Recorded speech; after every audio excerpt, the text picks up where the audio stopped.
നമസ്കാരം.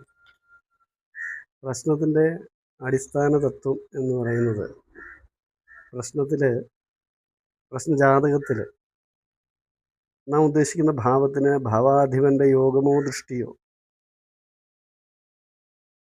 ശുഭഗ്രഹ യോഗമോ ദൃഷ്ടിയോ വന്നാൽ ആ ഭാവത്തിന് പുഷ്ടി ഉണ്ടാകും. പ്രശ്നത്തിലും ജാതകത്തിലും ഗൃഹസ്ഥിതി, പ്രവചന രീതി, ലഗ്നാനയനം, സ്ഫുടാനയനം തുടങ്ങിയവയെല്ലാം ഒന്നുപോലെ ആണ്.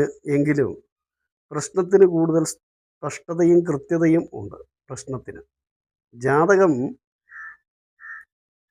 ഒരു പുരുഷായുസ് മുഴുവൻ ഉള്ള ഒരു പിടി ഫലത്തെയാണ് പറയുന്നത്.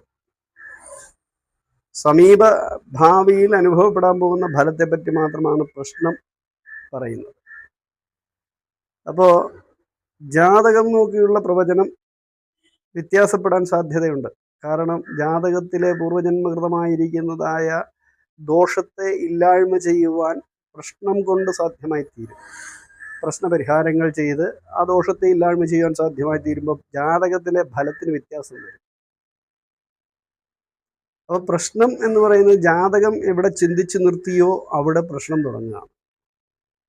പ്രശ്നം ഒരു 6 മാസത്തേക്കോ അല്ലെങ്കിൽ ഒരു വർഷത്തേക്കോ ഉള്ളതായ ഫലത്തെ, ഒരു പ്രത്യേകമായ കാര്യത്തിൻ്റെ അവസ്ഥാവിശേഷത്തിൻ്റെ ഗുണത്തെ നമുക്ക് പ്രത്യേകമായി പറഞ്ഞു തരികയാണ് ചെയ്യുന്നത്. അതുകൊണ്ട് ജാതകത്തേക്കാൾ കൂടുതലായിട്ട് പ്രശ്നത്തിന് സാധ്യത കൂടുതലാണ്. കവടി പ്രശ്നം, താമ്പൂല പ്രശ്നം ഇത്യാദി കാര്യങ്ങൾ കൊണ്ട് നമ്മൾ പ്രശ്നം ചിന്തിക്കുമ്പോൾ പ്രശ്നഫലത്തിൽ അതിൻ്റെ പരിഹാരങ്ങൾ കൂടി ചെയ്യുന്നതായ സമയത്ത് ജാതകന് കൂടുതൽ അഭിവൃദ്ധി ലഭ്യമായിത്തീരും.